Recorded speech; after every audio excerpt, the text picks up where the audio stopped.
Hello there! Welcome to this episode of Force Ghost Conversations.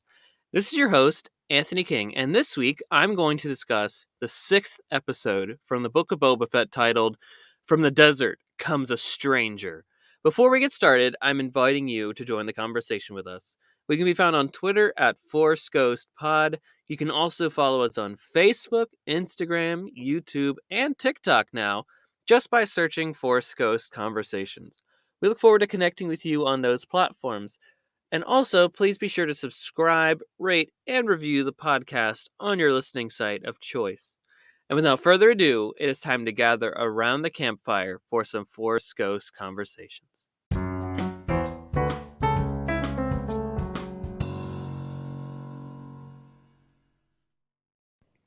All right, everyone, we are back. And as you probably could have imagined, we are discussing episode 6 from the Book of Boba Fett this week. And it's an incredible episode, and I can't wait to dive deep into all 7 pages of my notes that I wrote down when watching the episode again in preparation for this show. But first, before we get into that, let's do our typical run around the Star Wars galaxy of news in a segment that I like to call Cloud City Gossip. Okay, let's start with the first bit of news here. Marvel Comics announced a new 5-issue miniseries centered around none other than Obi-Wan Kenobi. The comic will launch this May and will feature adventures from Obi-Wan's life, including his days as a Jedi Initiate, Padawan missions, experiencing the Clone Wars as a Jedi Knight, and facing through new threats as a Jedi Master. The series is written by Christopher Cantwell with art by Ario and Indito. An interview can be found with Cantwell about his work on this line of comics on StarWars.com, along with an exclusive look at the first issue cover, which is really cool. Be sure to go check that out. Also, to highlight again, the score for the first 4 episodes of the Book of Boba Fett, done by Ludwig Göransson and Joseph Shirley, has been released by Disney Music, and it has been quite a fantastic listen. So be sure to give this amazing soundtrack a spin this week on your listening site of choice. Then finally, as a friendly reminder, again, the Book of Boba Fett is out now on Disney Plus, ladies and gentlemen. Based on online speculation, it is believed that next week's episode will be the season finale. So be sure to check out the show and support this new Star Wars content. And then we hope that you will join us here on Force Ghost Conversations as we continue to break down the entire season. Go back and check out our past episodes on previous episodes of the Book of Boba Fett, and come back next week. And if there's another one after that, we'll be back again. We'll continue talking about this. There's a lot to discuss. And on the other side of this break, then, we will come back with all of my notes about episode 6 from the Book of Boba Fett. Okay, everyone, we are back, and it is time to finally dive into our main topic for today, the discussion of the Book of Boba Fett 6th episode. And again, spoiler warning ahead for this incredible episode. Go watch it, pause this episode now, come right back after you've seen it. You will not regret that. Don't be spoiled to this content coming up by me. You've been forewarned. So I've been waiting a long time now for this week, ever since Wednesday, basically, to share my thoughts about this episode. And if you follow us on TikTok, which you should, I do a lot of fun Star Wars content over there, you may have come across our one post, which is a perfect representation of how I felt when watching this episode. Basically, just to give you a tease or explain what happens in this TikTok, it showcases me now as I currently am, like at the start, which is basically how I felt at the start of the episode. And then it transitions to a picture of me as a little kid, which is how I felt after watching this amazing hour of television. There were moments of true joy, elation even. It was a time of joy and bliss. An episode that just kept surprising me and justified me being a Star Wars fan who has kept up with all the comics, books, and TV shows. It just shows that it all matters. And I hope that you'll be inspired too to continue to check those other avenues of Star Wars storytelling. But let's start with the beginning. Episode 6 of the Book of Boba Fett was directed by Dave Filoni and written by both Dave and Jon Favreau. Filoni, of course, was the creative mind behind Star Wars The Clone Wars, Star Wars Rebels, Bad Batch, and The Mandalorian alongside Favreau. Their partnership has truly been rewarding as a Star Wars fan who consumes all this content. And overall, I would say that it's been respectful to all eras and the themes are consistent. The episode is titled From the Desert Comes a Stranger. Again, this title is right on the nose, as with the other episodes that have taken place during the season, as clearly the stranger that came from the desert is Cad Bane. The bounty hunter extraordinaire has made his epic live action debut in Star Wars, arriving like a mirage in the desert to Mos Pelgo or Freetown, whatever you want to call it, at the end of the episode. But we'll talk about that more in detail later. First, let's dive into the beginning, and it shows the return of none other than Cobb Vance, the Marshal. For those at home, you remember this character from the Marshal episode of The Mandalorian, Season 2, Episode 1, or Chapter 9, depending on how you want to refer to it. He is the Marshal of Mos Pelgo, or Freetown, as I alluded to them calling themselves earlier. He has a run-in with some pikes running spice through his territory, and I like how the introduction image is of his holster. You may recall that it looks similar to another frame from Solo: A Star Wars Story, as they do a similar background image of Han as they look at the night as they look at the Cloud Riders. And I frankly love Cobb Vanth as a character. He does so well playing the trope of an old West Marshal, and in this shootout that takes place here between him and the Pikes, he has this great line that says, "Think it through, and I can see you're the smart one." He's so quick on the draw, taking out around 4 Pikes, and I just love when Star Wars plays and the tropes that inspires it. The Spice also looks very similar to how Spice is portrayed in Dune, which go check out that movie if you haven't. It's one of my favorites from this past year.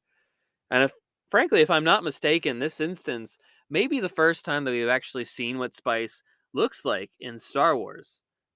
Obviously, it is referenced a ton throughout the entire Skywalker saga and extra content that is surrounding that. But I think this might be the first time we've actually seen it in a physical representation, which is really cool. But overall, this scene just goes to show that the Pikes are not slowing down their operation anytime soon. The spice intends to flow and flow and flow, and the war between Boba and the Pikes is soon upon us. Bringing in Cobb Vanth into the fray shows how expansive the threat of the Pikes really is. All of Tatooine is at risk from the threat of the Pikes, and people cannot stand by idly in the face of tyranny and this drug running that's going through their system. And then we get that juicy content, ladies and gentlemen, that showcases the Mandalorian hunting down Grogu and Luke's Jedi Temple, picking up from the cliffhanger that we ended last week's episode. We see the Mandalorian flying to an unknown planet where Luke is starting his temple that we will eventually see destroyed in the sequel trilogy by young Ben Solo. The Mandalorian flies his N1 starfighter and finds none other than R2-D2. It is so great to see our old friend again. Din Djarin even himself refers to R2 as a friend, which is a big jump in his character from never being able to be around a droid before and then calling one a friend. And to make it be R2 is really special personally. I find it so interesting that Din knows Luke's last name, though. And he says, I'm looking for Skywalker, right? And is not addressed in any other time in the episode as to how he knows Luke's surname. Perhaps he heard of the legend of Luke Skywalker and the Death Star, etc., the Tales of the Rebellion. And I would be very intrigued to learn how he came across knowing that, if they maybe had another conversation afterwards, what have you. I would just be intrigued by that. I think that could be some interesting avenues of storytelling. But again, we are presented with the story at hand, and that was obviously not important to those putting together this episode. And then we see the androids putting together the start of Luke's temple, putting the foundation together, essentially. This site looks similar to the makeup of the huts that comprise the first Jedi temple spaces that we see on Ahch-To in Star Wars Episode 8, The Last Jedi. And then R2 shuts down, and I like how he just does that. The droids create a little bench for Din. They know it's going to be a long time before he can see Luke or Grogu, as training is so time intensive. And I like how the situation is a true test of patience, a tenet of the Jedi religion. If you want to see Grogu, and this is important to you, it's worth the wait. Take your time, sit down, relax. You have nowhere else to be right now. And then we have the calming sights of seeing little Grogu training and meditating with Jedi Master Luke Skywalker. We get to see Luke Skywalker again, ladies and gentlemen. It's just amazing. And before I dive into all of the lore and content of these scenes, I just wanted to point out how good the CGI for Luke looks. It honestly looks like we created a time machine, pulled Mark Hamill out of 1983, and filmed scenes with him right now. The CGI is absolutely incredible, and this is coming from someone that thought the CGI looked great for the season 2 finale of The Mandalorian. But the deepfake team that put this together really stepped up their game for this one. I'm just astounded here by the level of detail and care that they were able to implement. And it almost the work of dreams for this accomplishment to be real. This work really opens the doors for so many future aspects of Star Wars storytelling and, frankly, for the film industry in general. If you want more information as to how this feat was even made possible, be sure to check out the Star Wars Gallery, The Mandalorian episode exactly on this topic, and it can be found on Disney Plus. And now back to, the lore and the content of it all and what it all means for Star Wars in general. And to me, that intro scene with Grogu and the frog is so precious. It shows how playful and fun Grogu is, and it harkens at the fact that he is still a child at heart. By pulling all the frogs out of that little pool, Luke does show him that Grogu's powers are just the tip of the iceberg. With training and time, he will be able to master his abilities and accomplish wonders.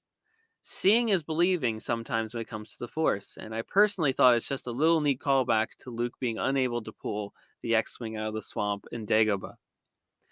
And I love knowing that Grogu is Luke's first student at this new temple, right? That's an important phrasing there.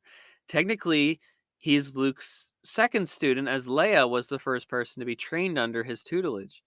It's a great piece of connective tissue that binds the Star Wars galaxy together.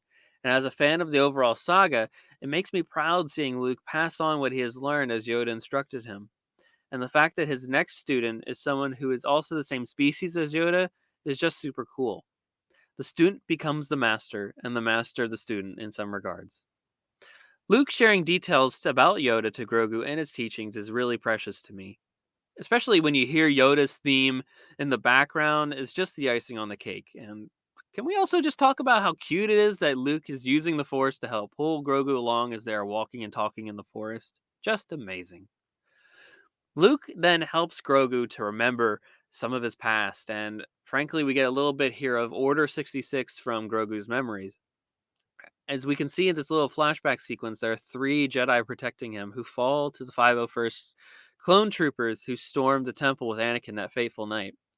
We still do not have any idea as to how he survived, and I frankly don't want to speculate at this point. I feel like we're going to get that story real soon. So just be prepared for that. It's going to come, and it's going to come fast, and I imagine it's a really great story. Luke shares that he will teach Grogu how to protect himself, and the galaxy is a dangerous place as well as Grogu knows. I think it's wise that Luke is following the teachings of the Jedi, passing on his knowledge for defense and not for attack, and such is the way of the Jedi. But for better or worse, Luke is training Grogu in the ways of the Jedi, as similar as possible to the methods of the Jedi from the Old Republic, before the rise of the Empire. We know that there is problems with how dogmatic and rigid their philosophy and actions became towards the end of their time. But in the post-Return of the Jedi era, Luke has been doing his best to rebuild that order in the way that he knows and learned. And honestly, Luke is as much of a product of his teachers, Obi-Wan and Yoda, who are from that time. He's been hunting down those books, relics, etc., trying to find the information on how to run his academy because he's basically doing it on his own, needs some guidance, and he's looking to others for help. But I think one of these big helpers here is none other than Ahsoka Tano, ladies and gentlemen. Wow, who would have thought we'd get Ahsoka in this episode too? The hits just keep coming. Cobb, Vanth, Pikes, Din Djarin, the Mandalorian, Grogu, Luke Skywalker, R2D2, an N1 Naboo starfighter. We haven't even gotten to Boba Fett yet. Just ridiculous. And I just love that line. She knows she's an old friend of the family as to why Din's like, why are you here? Just be still, my heart. She even called Luke Master. Based on how this interaction went, it is clear that Ahsoka and Luke have met before, and I really hope we get to hear how that conversation went down. I would love to hear her talk about Anakin before his fall and the life with the Jedi that she had. And I would also like for her to get the closure from Luke that Anakin did return to the light before the end. And you gotta imagine that's coming one day. One day. Just be patient with that. The Mandalorian shares that he would like to see Grogu, give him his foundling armor, which is his right, as he notes, and that's the main impetus for why he's here. Ahsoka notes that the bond between Din Djarin and Grogu is a dangerous attachment that goes against the ways of the Jedi teaching. The Mandalorian is being a protective father in this case. He wants to ensure that he is safe, Grogu, even if he is with a Jedi Master. I mean, there's no trust there other than like being the parent yourself and being there to defend your child. He notes that either way, the armor will protect him one way or another, even if Din is not there. Sometimes the only way to ensure that your loved one is safe is when you are right there with them, and I'm sure the parent listeners of the Force Ghost Conversations audience can relate. Ahsoka does ask some big questions to Din Djarin. Are you doing this for Grogu or for yourself? It is a wise question to ask, as Din needs to learn to let go of Grogu just as much as Grogu needs to let go of him. Grogu will always be hunted, and Din will only be around for a short part of Grogu's lifetime, as Luke will eventually note later on. Unless he masters his abilities and can protect himself, Grogu will always have a target on his back. This conversation in action highlights massive growth for the Mandalorian. I think that Ahsoka can sense the conflict in Grogu as well as Din, and obviously it's clear that Grogu is torn as to whether this path is right for him or not. As a fun aside, I really enjoyed seeing Luke or Grogu train with Luke. It was adorable to see him jump and not and just to, just be a part of the Jedi Order for a little bit again. It is neat seeing Luke be a teacher on the other side of that as well. He reminds me of these young, idealistic teachers at a school who are ready to take on all the challenges of the new world, using the methods and they've learned in their classes and are just ready, maybe biting off more than they can chew at this point in time. I grew up around schools, so trust me, I've seen this look many times on some wide-eyed professionals ready to take on the world. But seeing Luke run around with Grogu on his back, just like he did with Yoda in The Empire Strikes Back, was just precious. It is not by coincidence that he used the same methods to train Grogu like he received on Dagobah, as it is what he knows and learned from the wise Jedi Master himself. I did love that line, though, that Luke gave to Grogu, that he said, always get back up. That's just such great piece of wisdom, great teaching. It's something we can all take to heart and implement in our own lives when we're facing troubles, tribulations, struggles. Get back up, keep fighting, keep doing what you can do. Such a great piece of wisdom. And again, I love seeing Luke pass on this knowledge. I could watch a whole series of him training the next generation of Jedi. Clearly, Grogu is a quick learner, or a quick remember, as Luke notes. He had it all within him from his time at the Jedi Temple, but he repressed it in order to protect himself. And it's clear that the trauma of Order 66 still continues to haunt him. Rightfully so, Luke questions whether Grogu's heart is in it. Becoming a Jedi is a commitment, and one that is not easily broken. At this time, Ahsoka notes that Luke is so much like his father. Now this line is really heartwarming, given the history of the family, but I wanted to dive into this quote further as I'm curious as to what she exactly means. Personally, I think it would honestly have made more sense and been more true given the context of the scene if she said that Luke is so much more like his mother. They are both Luke and Padme are both attuned to the feelings of others and want to help. But for what is presented, though, I think that the line makes sense when you view it from Ahsoka's point of view.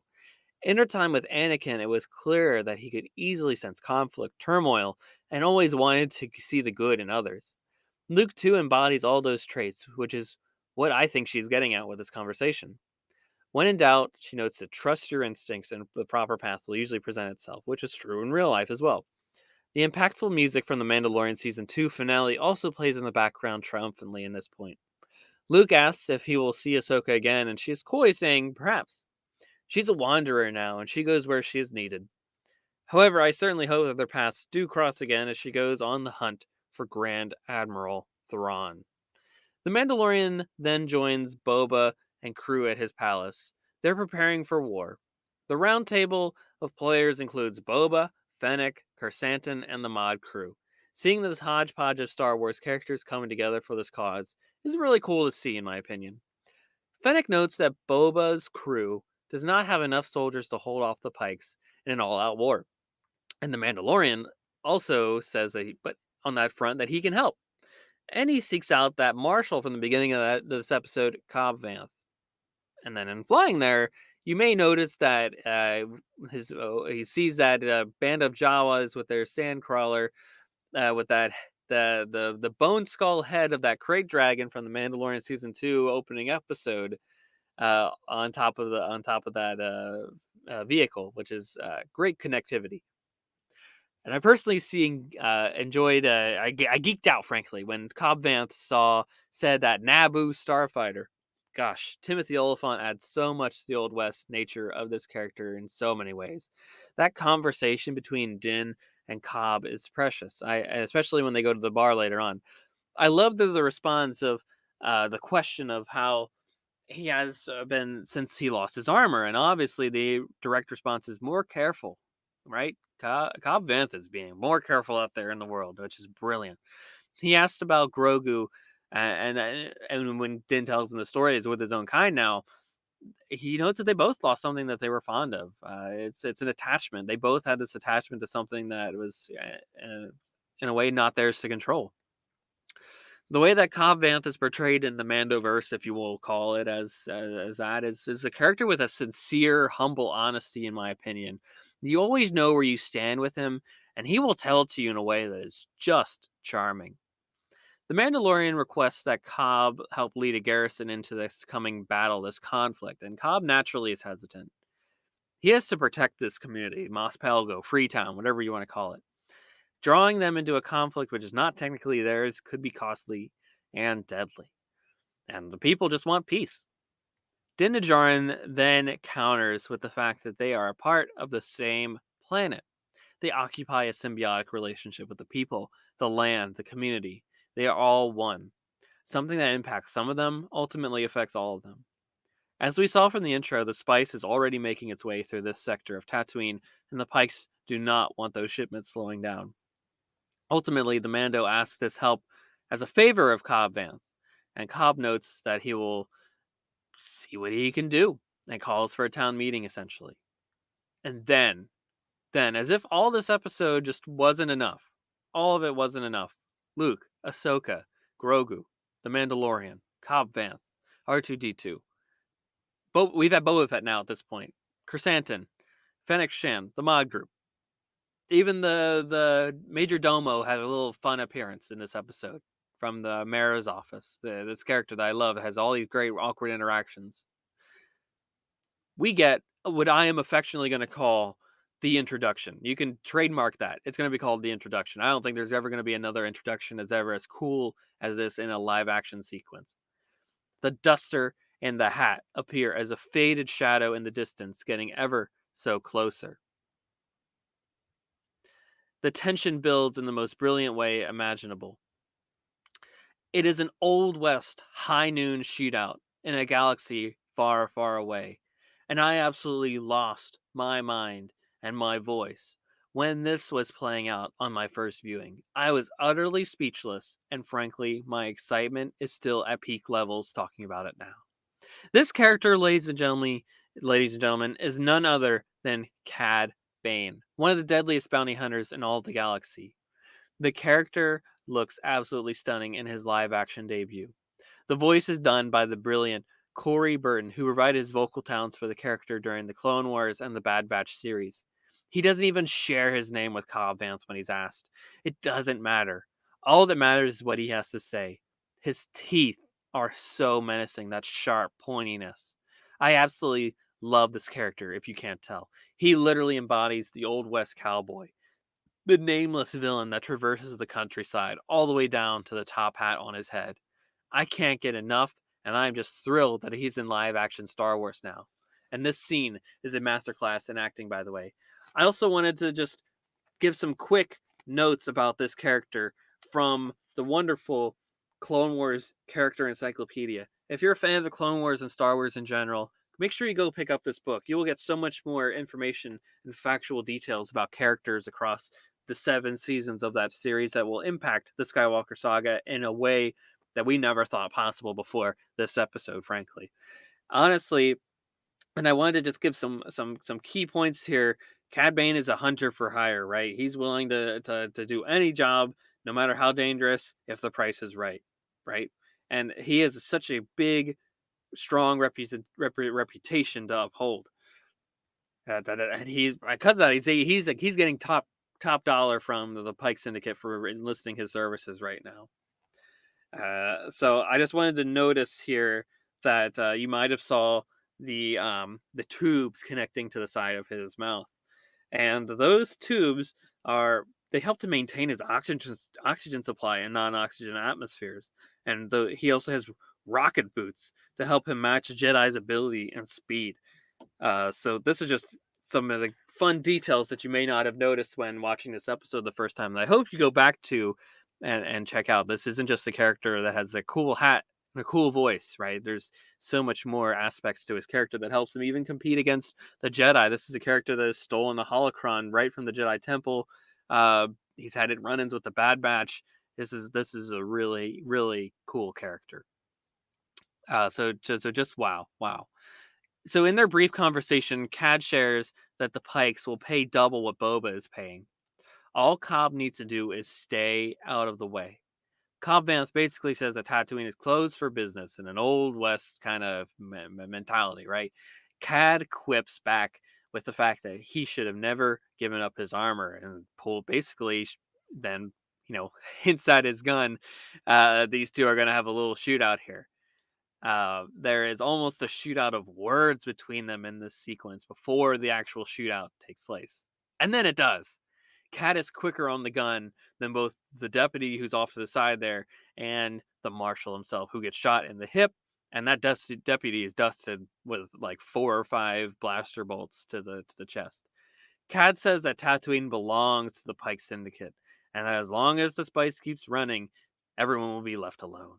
It is all about the bottom line and that's always true when it comes to business, and especially when the business of Cad Bane is ensuring that his employer is happy. Then he walks away back into the desert, and just wow, what an introduction. I think that Cobb Vanth, based on how the episode played out, will be okay to recover from his wounds.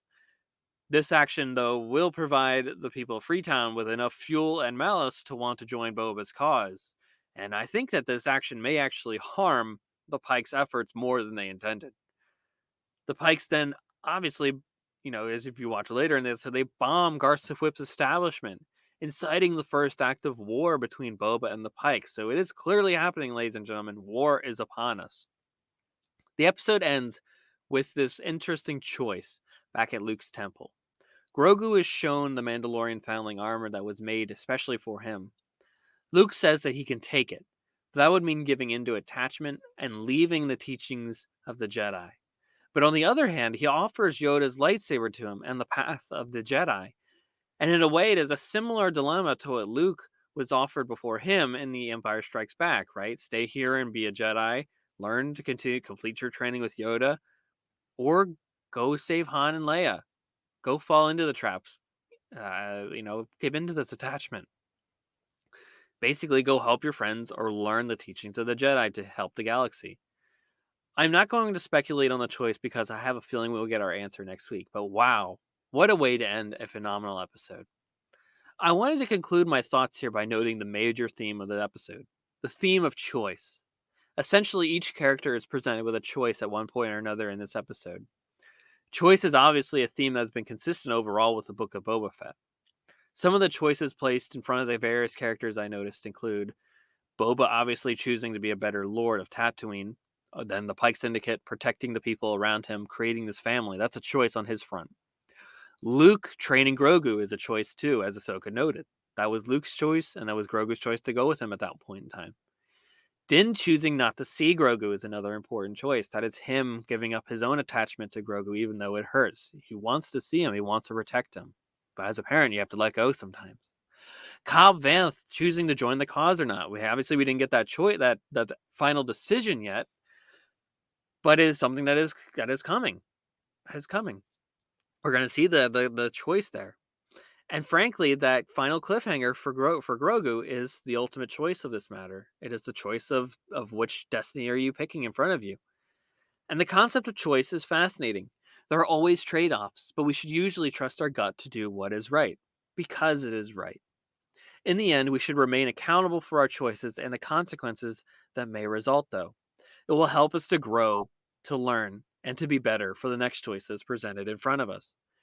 In conclusion, the Book of Boba Fett has been an amazing series for me thus far. I hope that you have been enjoying it as well at home. I think that the themes are so relevant for real life and for understanding Star Wars in general. I am thrilled that the creators, storytellers, and crew behind the series had the creative freedom by which to put this program together. Just bravo from me. And that is all that I had for this week's episode. Thank you all for listening, for going back and listening to our previous episodes, and for staying with us throughout the course of the Book of Boba Fett season.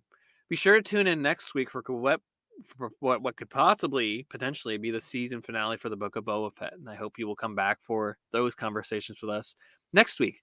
But as always, be sure to subscribe to us on your podcast listening site of choice. Leave us a review, a rating. It really helps to grow the podcast for what it is. It helps us to create this great community centered around Star Wars based deep dive discussions that are cozy.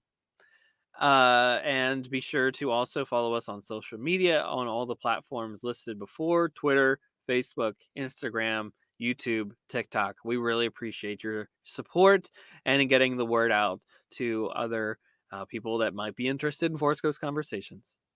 And with that, I hope you all have a great week, everybody. We'll be back next time, same time next week, with a brand new episode. And we'll talk next week's Book of Boba Fett episode. But until then, may the Force be with you.